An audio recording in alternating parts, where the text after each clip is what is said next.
Kevin Durant has got to show up tonight. And he's got to make sure that if Oklahoma City does lose, that nobody's looking at him. We're saying, Russell Westbrook, you messed this up. Scott Brooks, you messed this up. This cannot be on Kevin Durant. He has to show up tonight. I agree with you, and then some. And I will preface what I'm about to say by predicting he will show up tonight. Okay.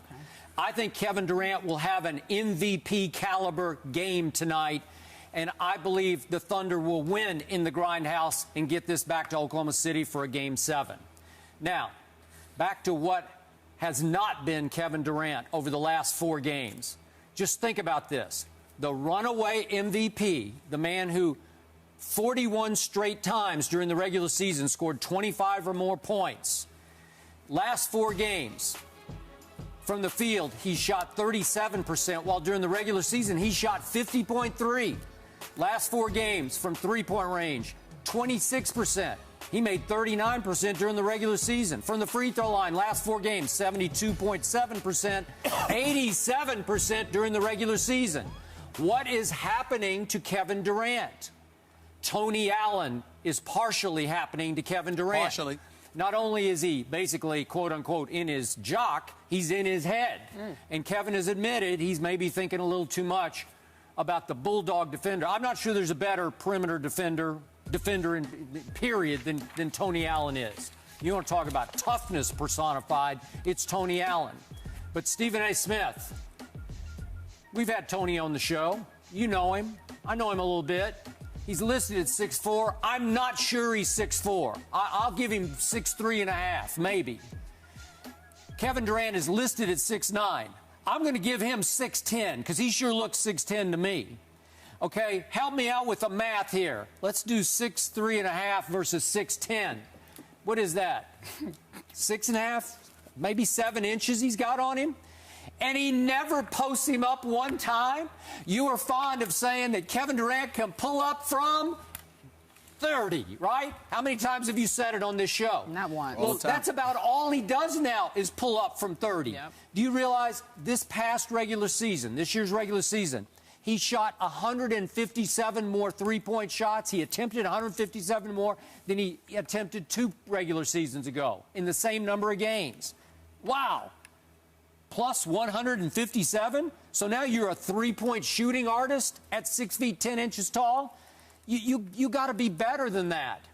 You got to post. And again, it's hard for me to snap my fingers and say something you've never worked on or practiced. Tonight, we're going to run plays for Kevin to post up Tony Allen. Well, I don't know. You better do something different or you're going to be out of the playoffs tonight. And it started, let's just say it hit bottom in Game 4, Stephen A. Kevin Durant, runaway MVP, goes 5 for 21, 1 for 7 from 3. And it got so bad down the stretch that Reggie Jackson saved the day. You know this and I know this. He scored 17 in the 4th quarter in overtime because Kevin just couldn't do it and his partner Russell couldn't do it. So all of a sudden, this past Game 5 back in Oklahoma City, Kevin makes a 3 that ends up, caps off a 27-6 run, gives them the lead with 6:46 to go, and then they make him a decoy. They put the MVP in the corner and started calling plays for Reggie Jackson because Reggie had saved one day, and they said, Reggie, save another day. Really? Kevin Durant was a decoy for the last 6:46 before it went to overtime? Wow, it has come to this for the runaway MVP, Kevin Durant. I'm going to tell you how it looks. Skip.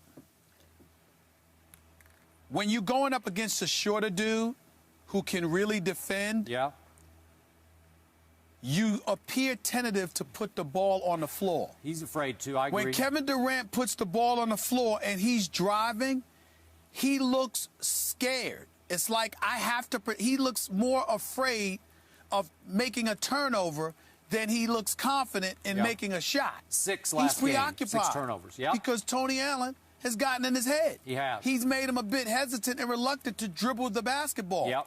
I don't blame that entirely on Kevin Durant because when you're that lengthy, even if you're low dribbling, it's high compared to somebody shorter than you. So they can really disrupt your ball handling, and that could be problematic.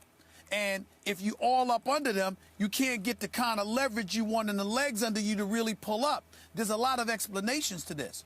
But in the end, it comes down to Scott Brooks stepping up and helping as a coach. It comes to Russell Westbrook winning his matchup and creating enough havoc to create open shots for Kevin Durant. Okay. But it also comes down to Kevin Durant being assertive enough to make sure they understand you had damn well better get me the basketball. Okay, He's got to do it. So, Stephen Naismith, give me your insight on what would happen if Kevin Durant tonight, even once or twice, anchored down in the low block and said, give me the ball, caught the ball, and turned and shot over the 6'3.5" guy. Skip, I hear where you're coming from, but he's so skinny. And Tony Allen is so strong. You got to remember, so much down in the low post is about legs. And if you look at Tony Allen and his strength and his leverage going against somebody like Kevin Durant, who's incredibly skilled, but not in terms of physicality, even though he's stronger than he looks, he doesn't have the strength of a Tony Allen. I don't know. That's a hard thing. You got to still be able to do it to some degree. Like, you remember Jack Sickman, how he used to catch it and just keep the ball high, pivot, and shoot? Maybe doing something like that. But you got to figure out something, because if Kevin Durant loses this series, oh boy, and it's by playing this way, I got news for you. There's nothing else to talk about. I mean, Kevin Durant can average 40. So what? You keep losing when it counts. Okay, so who you got tonight? You know something? I really don't know. Wow. Wow. Right?